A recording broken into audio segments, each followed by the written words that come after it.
Well, good morning. I apologize for not posting one of these videos in a couple of weeks. I hope to get you caught up, but for now, we're going to just record the sermon that I'm going to be preaching tomorrow. And then over the weekend, I'll try to record the two that I've missed. Thank you for your patience. I want to take a minute as well and thank those that do the work of editing these sermons. I appreciate Len and all that he's done in making this happen. And I want to take just a minute to also thank those that have been showing up to Experience Church Sabbath morning outside alongside the Friendship Center. Thank you so much for coming. Appreciate your doing that. I realize not all of you can for various reasons. That's okay. Thank you for watching online this sermon. I want to also thank you for your faithful giving, whether you're coming to church, whether you're not, however you're able to enjoy worshiping, God in your home or with us in person. I appreciate your support of the church, and I know that it makes a big difference. I know that there are some prayer requests. We've been asked to pray for certain people. Bronwyn, for example, is in need of our prayers. Barbara Larson, Bud Zundell, Mary Brashear is also comes to my mind. Some of these people have been through some things lately, are going through some things. Arta Blevins, I just pray that you would, think about each of them and their needs, maybe give them a call, contact them, and just, express God's love and care through your own voice, through your own interest in their life. I need you to know also that prayers for Rogers School and Walla are essential. They start up in-person instruction on Monday. So big deal. We were over there in a big group today doing a big prayer gathering. Yes, we were physically distant and we wore masks, but we got together in small groups and we prayed over the various teachers and administrators and things going on at the school. And we're praying that God will keep everyone, of course, safe in a big way, and that our Christian education will make a vast difference in the lives of these kids. So I want to thank all the teachers and staff for all their work and just invite your prayers for them. The fact that Rebecca, left her country, traveling with her own nurse and other women is probably going to help us imagine how some of this story in Genesis 25 actually played out, because she's going to need someone to, help her through the birthing process when it finally occurred. But in our story today, we may be surprised to learn a couple of things. And one of those is that Abraham lived a lot longer than we imagined he would. I mean, we had the idea that he was quite old, but God seemed to have given him a very long life, which is what we'll read in our text today. And two, of course, it took quite some time for Abraham's son, Isaac, to have children. So we need to keep in mind that Isaac was 40 years old when he married Rebecca. That'll help us, kind of put this story into perspective. The third, I think, striking thing that I find in this story deals with God's faithfulness to both Abraham and to Hagar, Ishmael's mother. They, and by that I mean Abraham, Hagar, and Ishmael, they received promises from God regarding Ishmael's destiny. And our story clearly portrays God keeping his promises. So this is God's word to us today. Abraham took another wife whose name was Keturah, and she bore him Zimran Jokshan, Medan, Midian, Ishbak, and Shua. Jokshan was the father of Sheba and Dedan. The sons of Dedan were Asherim, Letushim, and Lumim. The sons of Midian were Ephah, Epher, Hanok, Avidah, and Eldah. All these were the children of Keturah. Abraham, though, gave all he had to Isaac, but to the sons of his concubines, Abraham gave gifts while he was still living. And he sent these other family members away from his son Isaac eastward to the east country. Now, Abraham lived for 175 years, and he died at a ripe old age, having lived a long and satisfying life. He breathed his last and joined his ancestors in death. His sons, Isaac and Ishmael, buried him in the cave of Machpelah near Mamre, in the field of Ephron, son of Zohar the Hittite. This was the field Abraham had purchased from the Hittites and where he had buried his wife, Sarah. After Abraham's death, God blessed his son Isaac, who settled near Be'er Lahai Roi. This is the account of the family of Ishmael, the son of Abraham through Hagar, Sarah's Egyptian servant. Here's a list by their names and clans of Ishmael's descendants. The firstborn was Nebiah, followed by Kedar, Adbeel, Mibsam, Mishma, Duma, Massa, Hadad, Timah, Jeter, Naphish, and Kedemah. These 12 sons of Ishmael became the founders of 12 tribes named after them, listed according to the places they settled in camp.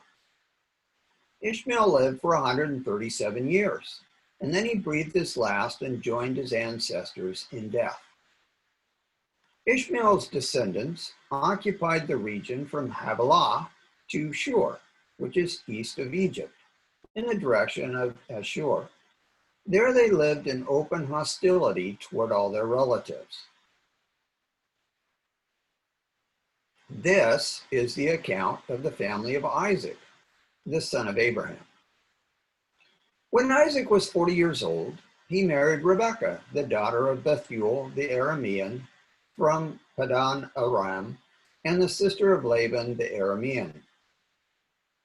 Isaac pleaded with the Lord on behalf of his wife because she was unable to have children. The Lord answered Isaac's prayer, and Rebekah became pregnant with twins. But the two children struggled. They wrestled with each other in her womb. So she went to ask the Lord about it. "Why is this happening to me?" she asked. And the Lord told her, "The sons in your womb will become two nations. From the very beginning, the two nations will be rivals. One nation will be stronger than the other, and your older son will serve your younger son." And when the time came to give birth, Rebekah discovered that she did indeed have twins. The first one was very red at birth and covered with thick hair like a fur coat. So they named him Esau. Then the other twin was born with his hand grasping Esau's heel. So they named him Jacob. Isaac was 60 years old when the twins were born. As the boys grew up, Esau became a skillful hunter. He was an outdoorsman.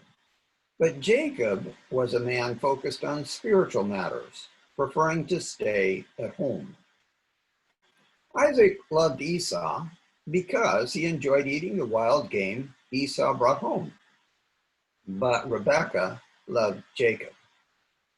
One day, when Jacob was cooking some stew, Esau arrived home from the wilderness exhausted and hungry. Esau said to Jacob, "I'm starved. Give me some of that red stuff." This is how Esau got his other name, Edom, which means red. Jacob replied, "First, sell me your birthright." "Look, I'm dying from starvation," said Esau. "What good is my birthright to me now?" But Jacob said, "First, you must swear that your birthright is mine." So Esau swore an oath, thereby selling all his rights as the firstborn to his brother Jacob. Then Jacob gave Esau bread and lentil stew, and he ate and drank and rose and went his way. Thus Esau despised his birthright. After Isaac married Rebekah, we're kind of surprised to read of another wedding. This time Abraham, whose wife Sarah, was deceased. Abraham married another woman named Keturah. And Genesis 25 verse 6 refers to her and to Hagar as concubines. Concubines and the children of concubines did not usually inherit anything in the event that the man died, and this is what our story goes on to tell us. Since Abraham had already shown a fondness, however, for Ishmael, we're also surprised to see that at this stage, there's hardly any difference in the way that Hagar and Keturah were treated by Abraham. We might have thought that Abraham would favor Ishmael in some way, but we see no reason to believe that he did. Before he died, though, Abraham gave gifts to all of their children, and that means those that he fathered. I presume this means that Abraham also gave gifts to Ishmael, which of course is a much better ending than I think we read of earlier, where we seem to see Abraham sending Ishmael and his mother Hagar off with very little. Here we discover that was not the end. That's not the end of their story. So despite, though, these similarities between Keturah and her children and Hagar and her children, despite these similarities, the only difference between Hagar and Keturah also involved their children. Ishmael still lived close enough to help Isaac bury their father, while Keturah's children were all sent away. Isaac and Ishmael ultimately team up, and together they bury Abraham after he died. Now, after Isaac married, we read that Abraham lived, I think, about another 40 years. And that's surprising to us. During that time, he fathered another 6 children. And the Bible tracks 2 of those sons, Jokshan and Midian. In one of these early family lines, we see the records go all the way to Abraham's great-grandsons, or at least to the people groups that they began. The Asherites, the Latushites, and the Lumites, for example. These are people groups. And then we see, of course, that Jokshan, he gave birth to Sheba and Dedan.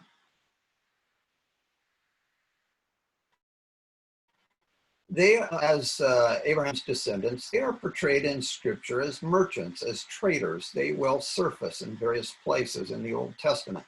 And then, of course, the other son that is featured is Midian. And his family line is also going to surface in other parts of the Scriptures. And sometimes these family lines merge back into the Israelite line. Moses, for example, married a Midianite woman, and her father guided Israel through the Sinai mountain range. But at other times, these family lines actually became enemies of Israel. How we respond to our extended family groupings is a choice that we get to make. Nobody will make it for us. We get to make it for ourselves. Will you and I be friendly with our extended family or not? But here is a picture, a graphic of Abraham and Keturah's family line. And it reminds us of the truth of Romans chapter 7, which tells us that when a person's spouse has died, then the survivor is eligible to remarry. And Abraham did that. He remarried. Now, there's no shame in remarrying if your spouse has passed away. This the Bible makes very clear, not only in this story, but in other passages. Perhaps the second most important idea is to note what the text does not say. The text does not say that Abraham was married to a bunch of other women at the same time as he was married to Sarah. Now, I mistakenly thought that years and years ago when I was reading this passage, but the concubines that are mentioned in this set of verses refer only to Hagar and Keturah. They are Abraham's concubines. And we can read some of that not only in this story itself, but also in First Chronicles, where they are called concubines. Abraham had learned, I guess, a valuable lesson earlier when he'd agreed to father a child with Hagar while still being married to Sarah. Abraham did not make the same mistake twice. So while Isaac received the lion's share of what Abraham owned, some gifts were given to the other children that Abraham fathered, and Abraham sent these other family members away, I think in order to create the most peaceful situation he could for Isaac. Abraham lived 175 years, and most importantly, the Bible tells us that he lived a long and satisfying life. Now, not all versions get this right. Some say that he lived for 175 years, died at a nice, good old age, and that his years were full. That's not what the Hebrew is saying. The word full, sated, or satisfied describes the quality of Abraham's life, not the quantity. The quantity is described with 175 years and that he died at a good or a ripe old age. So, Abraham, the father of the faithful, was satisfied with living a life of faith. That's the point of this passage. How would you and I speak of our lifespan so far? Would you say that your life has been satisfying? That it has been rich and full? That the father of the faithful lived a satisfying life speaks volumes, I think, about God's character. And it also speaks volumes regarding the life of faith. Exercising faith in God is a very satisfying experience. That's the point of this passage. And it should resonate because Jesus said, if you were Abraham's children, you would live as Abraham lived. And to live as Abraham lived means to live a satisfying life of faith. Adventism's first official overseas missionary, Jan Andrews, who was a brilliant scholar, with his last dying breath said, I am satisfied, satisfied, satisfied with the Christian religion. Wow. Are you satisfied with your life of faith? Are you satisfied with your life? Do you possess a relationship with God that has you satisfied with your life? Something better, Ellen White wrote, is the key descriptor of Christianity. Something better. It seems to me that something better always makes a person satisfied. Well, after reading of Abraham's death, we see that God had blessed Isaac. Isaac became the witness to the satisfying nature of faith in God. Isaac settled near the well that Hagar had named. The one who sees me, she called it. We too are never forgotten by God. He sees us. We should never forget this. God always knows where we're at and in what situation our life is in.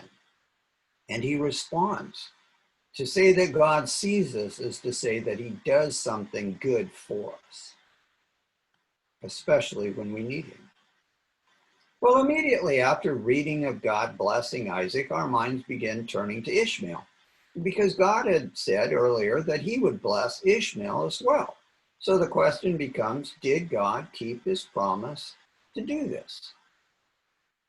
And God did keep his promise. We read that Ishmael had 12 sons. Now he also had daughters too, and we'll learn of that later in our story in Genesis. But just as Isaac's son Jacob had 12 sons, so also Ishmael had 12 sons. God was very generous to Hagar and to Ishmael.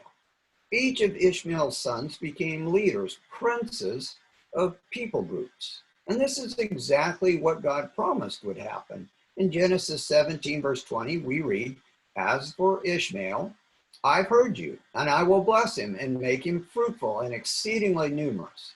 He shall be the father of 12 princes, and I will make him a great nation." I wonder what might God have wanted for and from Ishmael. Now, I'm sure that God blessed Ishmael because he loved him. But I'm also wondering if God was hoping that Ishmael, perhaps later in life, might also choose a life of faith. And is that partially why God blessed him so that he could live a very successful life of faith? Ishmael, you may recall, was actually Abraham's firstborn son through Hagar, not Sarah. And Ishmael did not inherit from his father Abraham, as did his half-brother Isaac. And it's interesting to me that the Bible highlights Ishmael's firstborn son.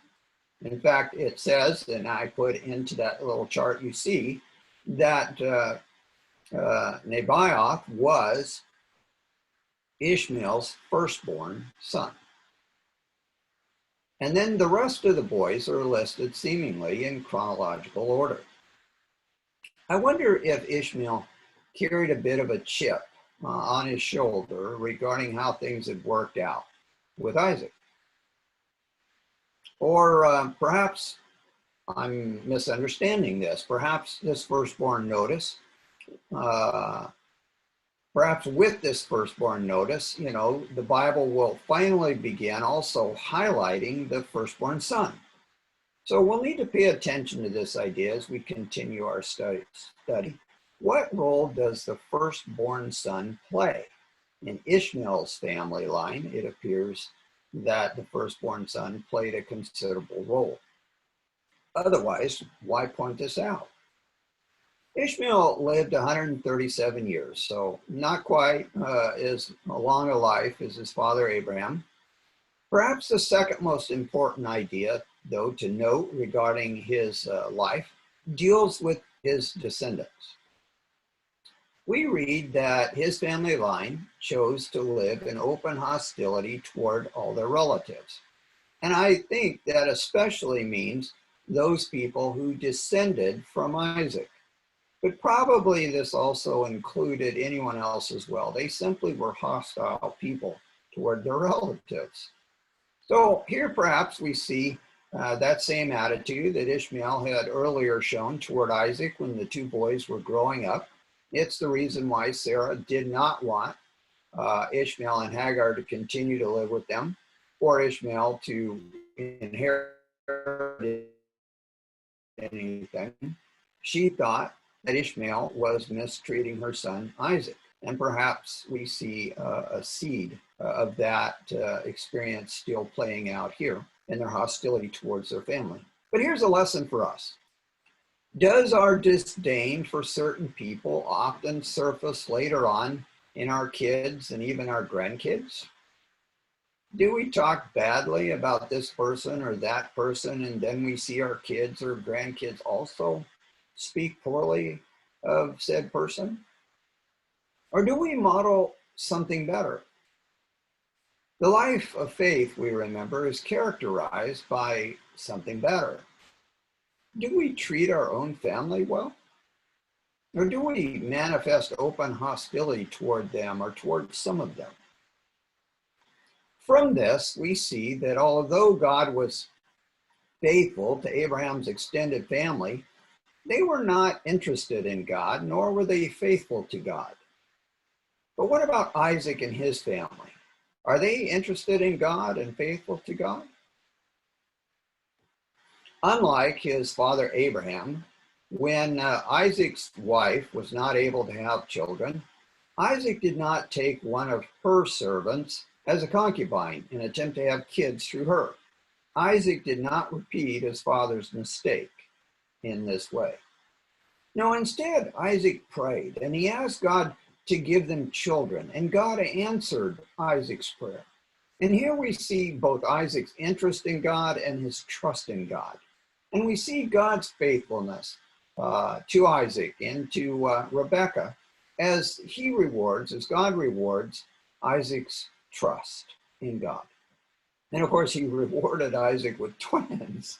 I never really wanted twins. I felt like, it would be handy if my wife and I could take turns and, spell each other a little, give each other a break when it comes to raising a child.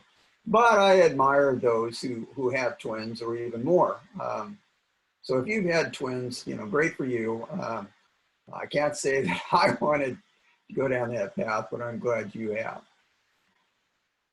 But the couple's twins fought each other even while still in Rebekah's womb. I mean, what a harbinger of things to come, right?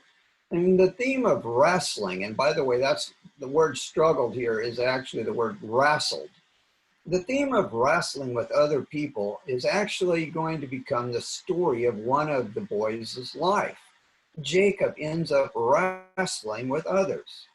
And stones also are important as objects in Jacob's life, as we will see as we continue reading.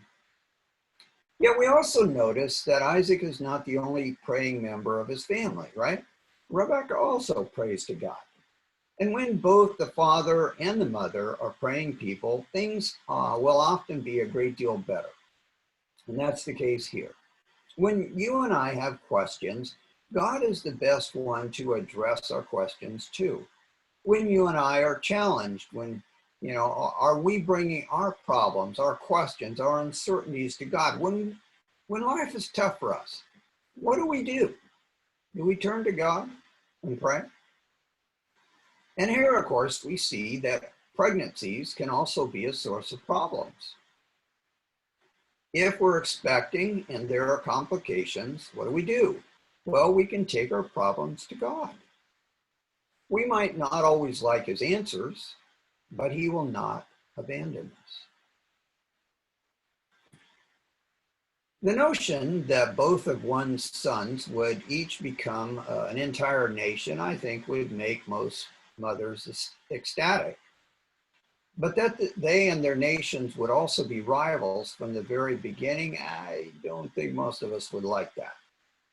And the idea that the older son would serve the younger would also fly in the face of tradition back then and to some extent even today. This is a tradition, the firstborn tradition, that Ishmael seemed to cling to tightly, as we just read. Yet here God predicted the opposite for Isaac's family. And since these radically different ideas of the firstborn come, back to back, there must be something that God is trying to tell us, something he's saying to us. Both stories actually begin exactly alike, as you can see in the slide before you, and then they diverge tremendously. They both highlight the firstborn son, but Isaac's story flies in the face of this tradition. Why? Why? I want you to think about this as we go through the rest of the book of Genesis week by week. Why does this tradition get bucked so much and at such interesting times? Well, I wonder when people first discovered how to tell when a woman was going to give birth to twins. When did that happen? But no matter when humans finally figured this out, God knew that Rebekah was going to birth two baby boys. He knew that from the beginning. God can see even inside of us. He knows what's going on right inside our bodies. And this is a great reason why we should pray to him, especially, when we have questions about our health or we're experiencing some problems. God knows what's going on inside of us. Jacob's seeming attempt to keep his brother from being born. I mean, we read then the other twin, Jacob, was born with his hand grasping Esau's heel. And it seems like this is his attempt to keep his brother from being born before him. And it was noticed from the get-go. And he was named accordingly. His name means the one who tried to take the place of the other. But we finally read why Isaac prayed so strongly for his wife to become pregnant. He and Rebekah had actually been married almost 20 years and still they had no children. And yet there was God's promise to them. You know, if you and I are or have been or know someone who has been through this kind of experience where you're waiting and you're wanting desperately to have kids, but you're not able to, here is a story that brings some hope. And we thank God for the kind of hope it brings us during our tough times. But this next verse, sort of reveals the tone for these boys for many, many years. Esau was only interested in what he could experience today. Jacob was the opposite. He was very focused on the future. The Hebrew word Tom, Jacob was Tom, is often translated blameless, but we know that Jacob was far from that. And in context, the word here seems to mean that Jacob was someone who was focused on spiritual matters, someone who appreciated and wanted the things of God, while at the same time, the way the story is written, it still acknowledges that Jacob was not yet a spiritual person. You and I can try to follow God in our own strength and for our own reasons. We can be interested in spiritual things, but not necessarily be spiritual people. Jacob was keenly interested in spiritual matters, but mistakenly thought that he could gain God's blessings through mere human scheming and human effort, no matter how that played out. Perhaps we could even say that Jacob was legalistic. Sometimes you and I do church for all the wrong reasons. Our goals are not to establish and grow a great friendship with God. Sometimes we read our Bibles in order to prove ourselves right and others wrong. Jacob wanted spiritual things, but he went about gaining them in wrong ways, in unspiritual ways. Are you and I interested in spiritual things? Or are we actually spiritual people? There's a difference. Do we have a tight relationship with God? Or do we just go through the motions of church and other religious exercises? It's interesting to me that in this verse, no parent's special love of their favorite son is justified.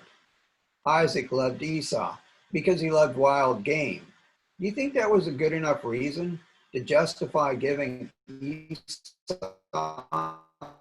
the birthright, especially if the birthright included a spiritual element? Rebekah loved Jacob, and no reason at all was given as to why she favored him. And as many times as someone tries to tell me that, God had told her that Jacob was to be given the birthright, that is also not the reason why she favored him. Nor should it be a reason for doing so. The Bible does not, it seems to me, justify the parent's behavior because there's no good reason for favoring one child over another. There's no good reason for doing it. Though Isaac loved the wild game that Esau brought home, Esau was not always successful while hunting game. And it was his futile efforts one day that Jacob took advantage of. Now, I've been a hunter in my past and a fisherman, and I know full well what it's like to tramp around all day and come home with nothing. It's a bummer. It's very discouraging and it's exhausting, and walking long distances burns up lots of calories. And what makes such a day even worse is when someone who could help you afterwards wants to just take advantage of you in your moment of weakness, of being tired, when you're down and out. Have you ever had someone take or try to take serious advantage of you?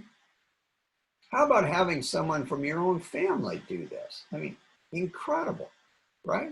Horrible. Now, in this verse, I'm starved, give me some of that red stuff. I think there's perhaps a humorous message about vegetarianism in this verse. It's not the main point of our story, but the guy can't even recognize what it is he wants to eat. He just, in Hebrew, calls it, give me some of that red, which is often translated red stuff. Give me some of that red stuff. Yet Esau, who I think was a confirmed meat eater, cannot seem to recognize even a very common ancient Near Eastern vegetarian dish, which would be lentil stew. Why he could not recognize it, I have no idea, really.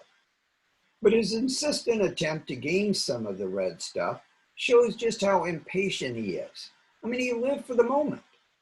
He lived, as it were, to eat. He did not eat to live. But when a person's famished, and this is your reply, first sell me your birthright. Wow. That means to me that you have descended to the lowest of the low. I mean, before you will help even your own brother, you must take his birthright?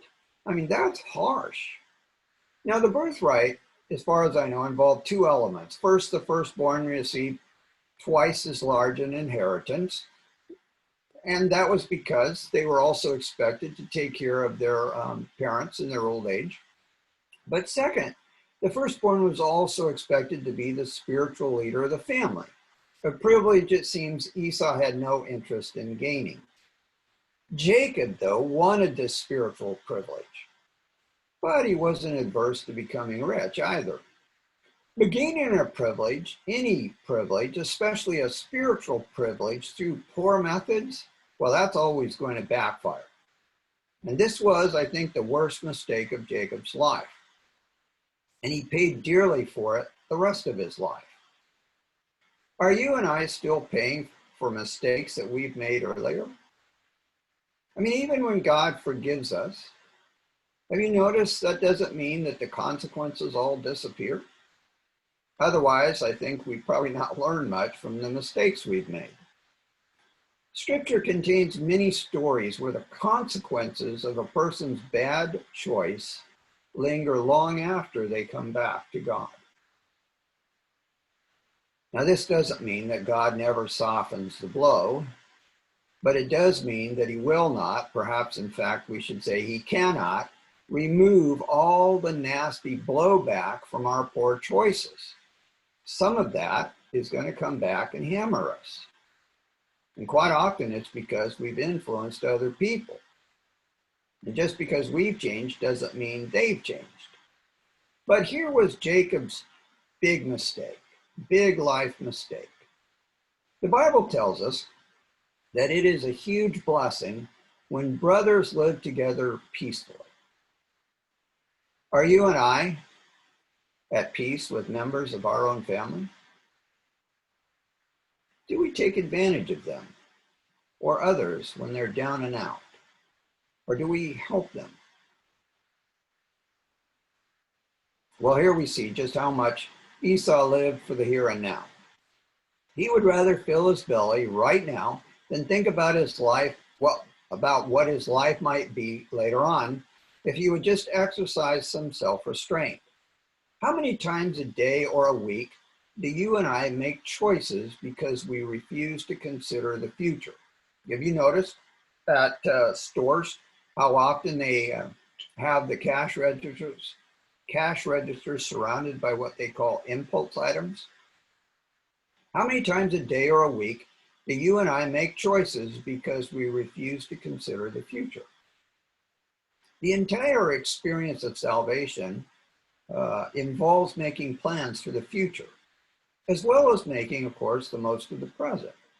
But living just for the moment, that's costly. Living for the moment is always costly. especially when you're living just for the moment. To see, though, just how hard-hearted Jacob was, I want you to look at how he made Esau literally swear an oath, thereby selling Jacob his birthright before he would share some food with him. I mean, here is legalism at its meanest. We make sure, we've got our legal ducks in a row, even while deliberately mistreating those around us. I mean, do you and I do this? Make sure we've got our legal ducks in a row so we can mistreat others? Esau's despising of his birthright is revealed very clearly in this verse. When we read a list of actions that one person or a group take, and we read it in a sequence like this, we can be certain that they are being definitely characterized in some way, good or bad. And why is that? Well, because the Bible rarely ascribes a lot of actions to a person or a group, one right after another, unless there's a big reason to do this, unless the Bible is trying to characterize them in some way. A number of verbs, for example, in a row show us how hardworking and thoughtful Ruth was. A passage in Daniel shows us what kind of a tyrant Nebuchadnezzar was by creating a huge list of how he mistreated others with stacks and stacks of verbs piled up one after the other. This guy thinking only of himself while he mistreated others. But here, this list of actions show us just how little Esau thought of surrendering his birthright. His birthright never even rose to the point where it was more important than a mere bowl of lentil stew. Esau ate, he drank, he got up, and he went his way. No big deal, just another day after a bad experience hunting. But now that his stomach was full, everything was good again. How callously do you and I make our poor choices? Do we throw our mistakes to the wind? Oh, no big deal. I've done that before. The consequences aren't all that bad. Or do we take into consideration that most bad choices and their consequences are cumulative?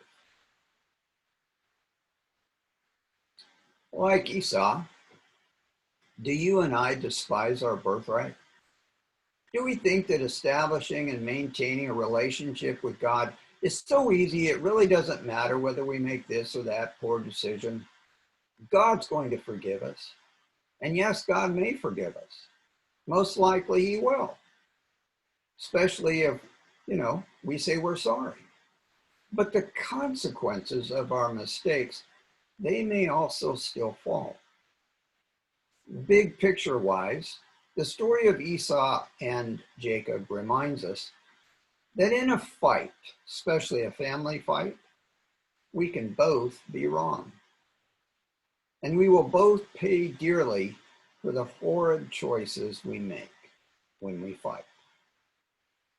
Well, what have we learned from this story? Well, a lot of things. God keeps his promises. God cares for us all. He gave, gifts, as it were, to all of Abraham's family.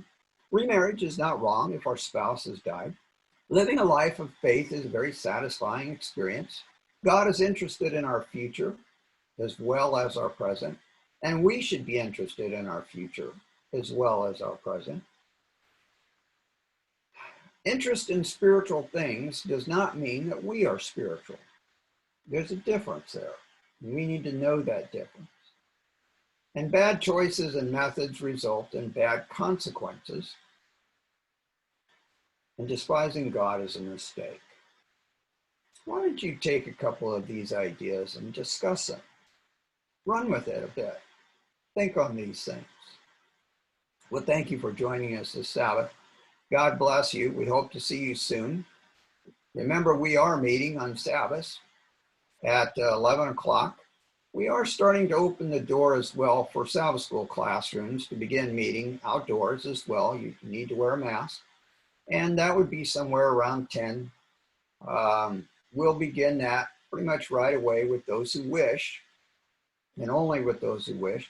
You need to make sure that your teacher is up to doing this. So perhaps you might want to call around, make sure that it's happening before you come out at 10. But we're trying to open the door to more and more things, more and more of our usual experiences. Thank you so much for joining us today. God bless you. Have a wonderful Sabbath and a great new week. So let's pray. Father God, thank you so much for blessing us today with an opportunity to study your word. Would you be with us today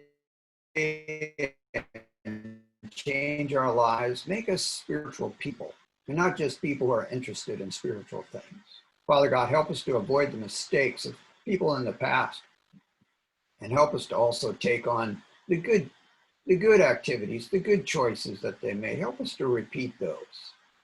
Thank you, God, for giving us an opportunity to worship together, for school to begin.